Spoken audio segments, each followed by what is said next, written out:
Hey guys, what's up? Today I'm bringing you guys an informational video on bleeding and replacing your brake calipers.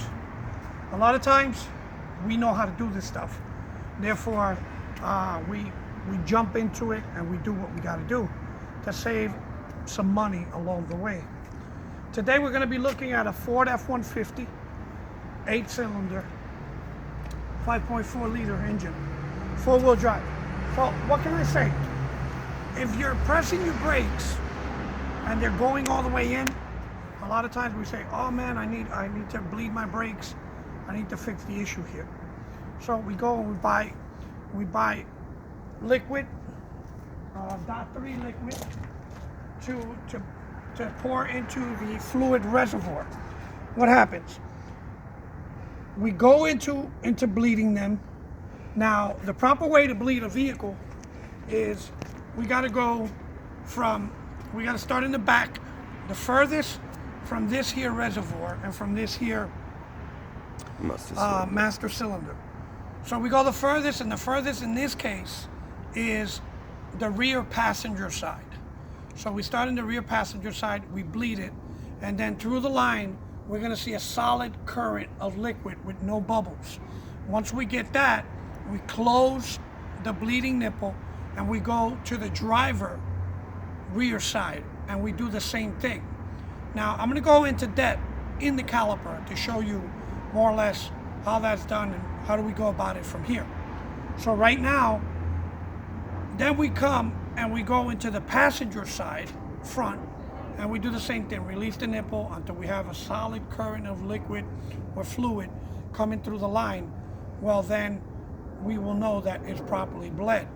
Then we'll go on the driver's side, do the same thing. At this point, if it continues to push in further, before you going out there and buying expensive parts like the booster, which is back here, this is the brake booster, this black piece here is the brake booster. Then in front we have a check valve.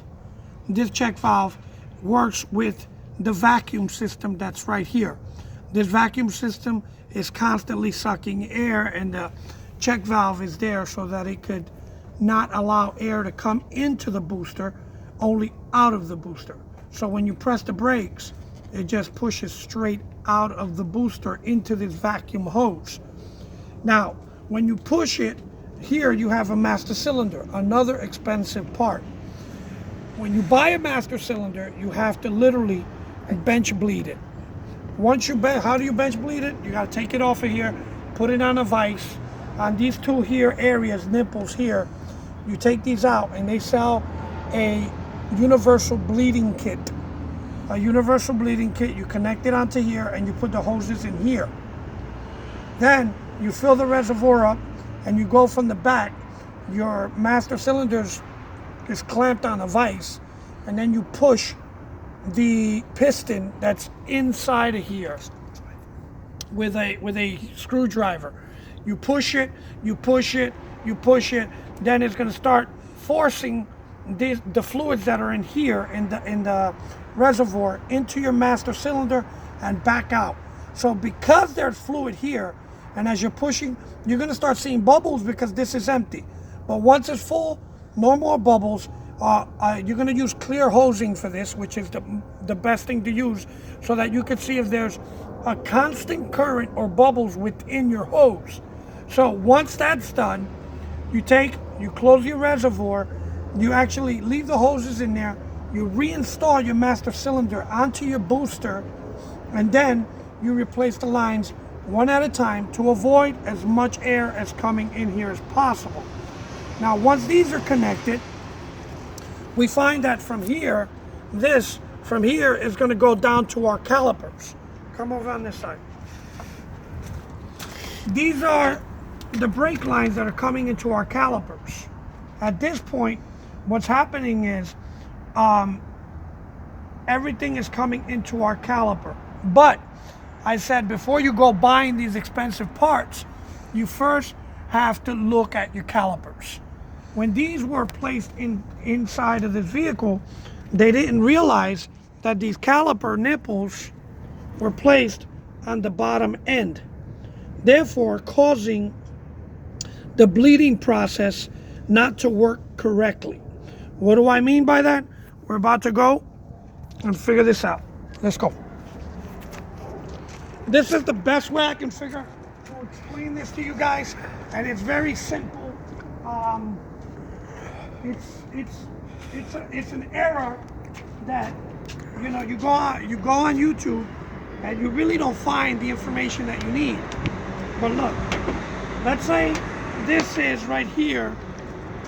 This right here is my reservoir on the top. This right here is my reservoir on the top where I put my brake fluid. This is my caliper. Now it's leaking a little bit because of course this ain't 100% seal. But when you squeeze on here, what happens? No matter how much I squeeze here, liquid going in, you see the air on the top? There's air on the top. It's not getting filled up. Look, it's not getting filled up no matter how much I squeeze. Now, if the caliper was placed correctly, which is in this direction, what do we get?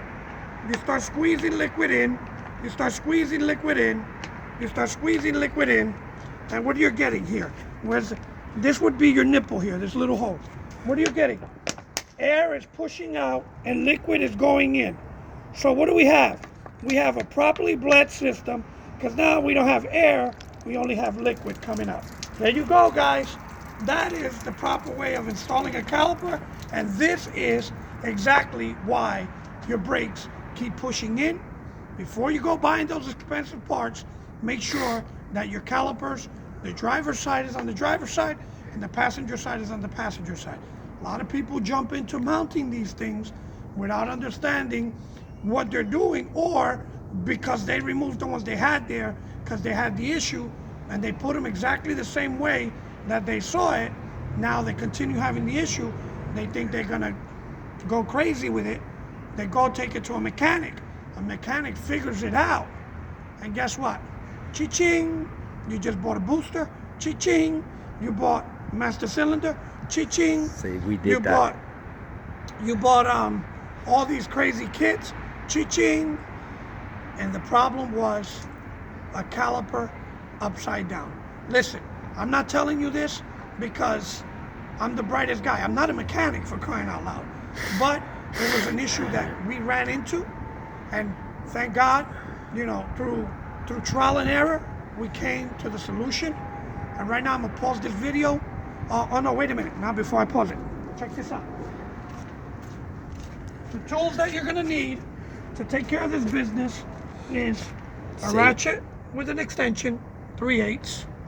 You got a 14 millimeter socket that goes into the nut, that goes into the brake line. Now, this is for Fords only. I don't know. Other cars may use different millimeters. Then you got an 18 millimeter that's connected, that's going to take out the nut that's connected onto the body of the vehicle or the frame of the vehicle that's holding the caliper. At this point, we're going to take this out. Once we take it out, we're going to switch out the calipers. As you can see, the nipples are on the bottom. The nipples are on the bottom. Now come here.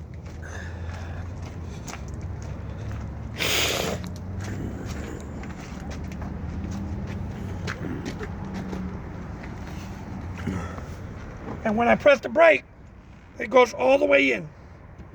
It's not working correctly. And it's taking time. The ABS doesn't work properly. There's a number of issues that happens because of this. Right now, at the top of this caliper is full of air, like I explained earlier. Once we change the calipers over, we're gonna bleed it again. Maybe as we're bleeding them, we'll probably get a chance to explain a little bit further. But right now, that's what we're gonna do. We're gonna stop this video. This is part 1 of changing the calipers over. Thank you. Hey guys, we're back. Right now, we've already released the 18 millimeters. Now we're releasing the brake line. Now you gotta have some kind of a container to catch the fluids. At this point, you know, we're trying to be as environmentally friendly as we can. Catch all those fluids in there.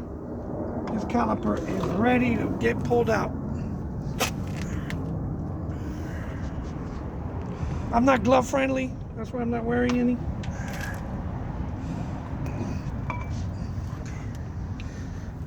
Caliper 1 and 2 are out. As you can see, right now, we're taking the caliper and we're gonna mount it with the nipple upward. But before we do that, we wanna connect the brake line. No, actually, let's just put it in. I told you I wasn't a mechanic. I'm doing the best I can with this. But it's probably one of the best explanations you're gonna hear on YouTube.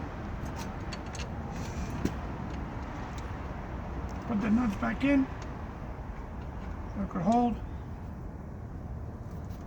Make sure you don't cross thread. So you gotta do it very patiently.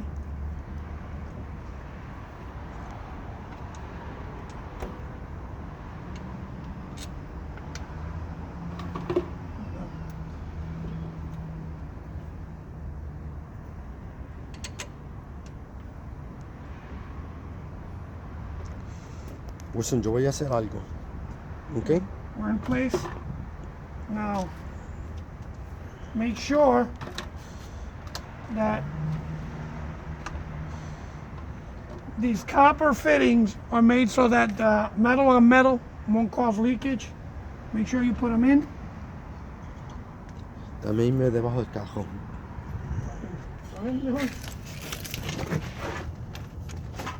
Here we are.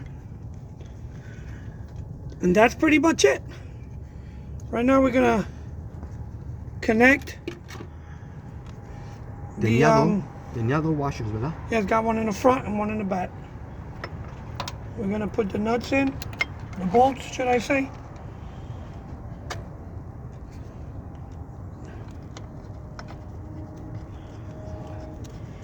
And that, my friends, is how you install a caliper. Make sure that your nipples are on the top.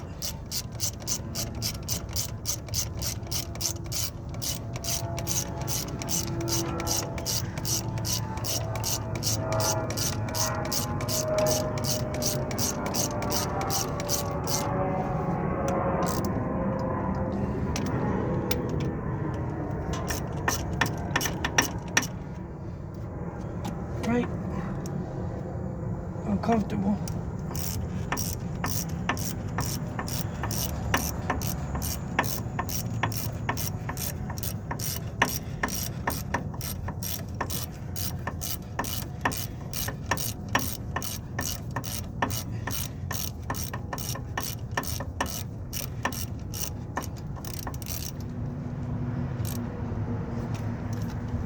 Right? You got your 14.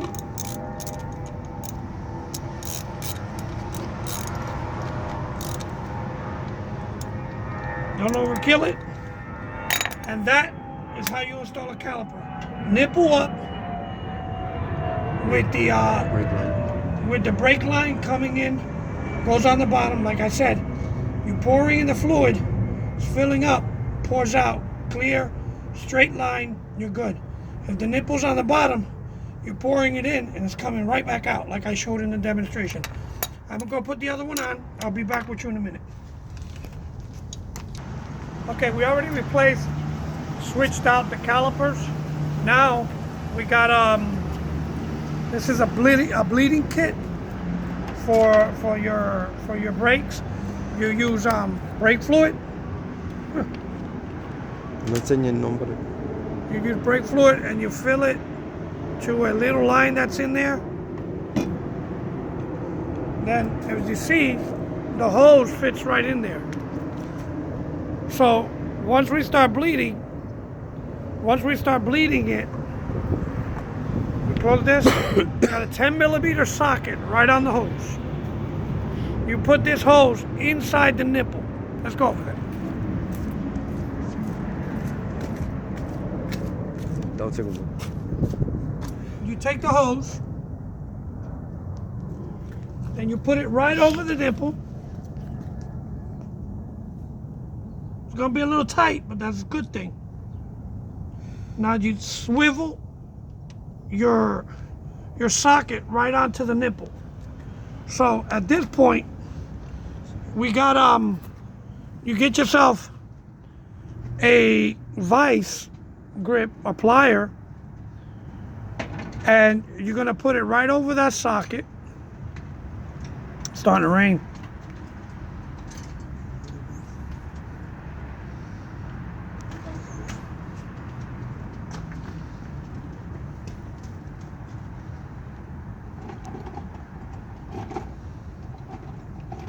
Can't find it?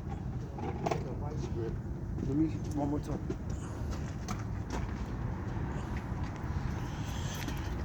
So there you have it. It's starting to rain real quick. Thank God the worst of the work is already done. All we got to do now is bleed it. And we got a small vise. There you go. You put the vise on there. No, stay there, compadre. And I'm gonna go turn on the car. Turn on the car, but you can't. You're gonna be able to hold it. Okay. What we're trying to do is give an explanation of what you need to be seeing, what you can't, what you should see, what you shouldn't see when you're doing. Hold up.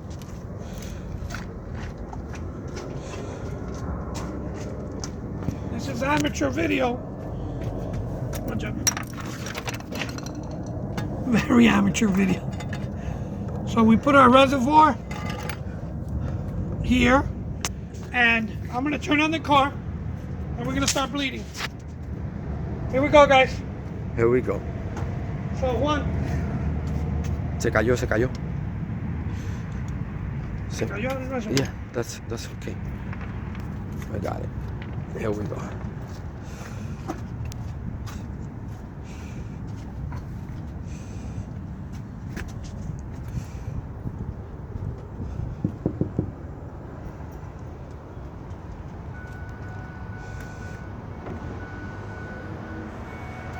You go in the car, you start it, and before you open the nipple, you press on the brake.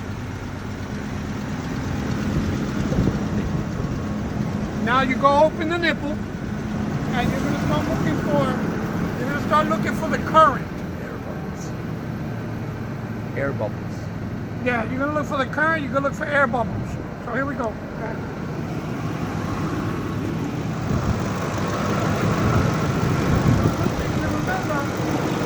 You gotta open the reservoir so you can let out some pressure. You should put more liquid in there, right? Here we go.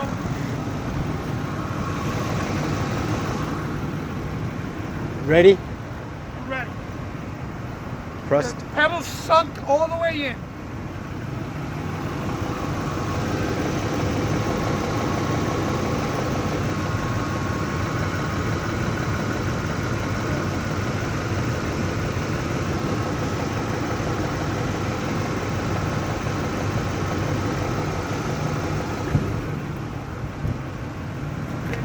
Pump. Now we're gonna pump to get the air out. Let's go.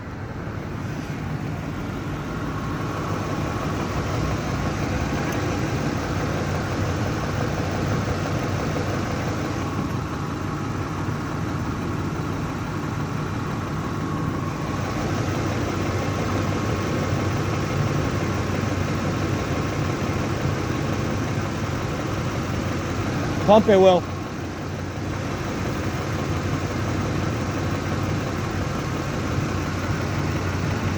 Sigue.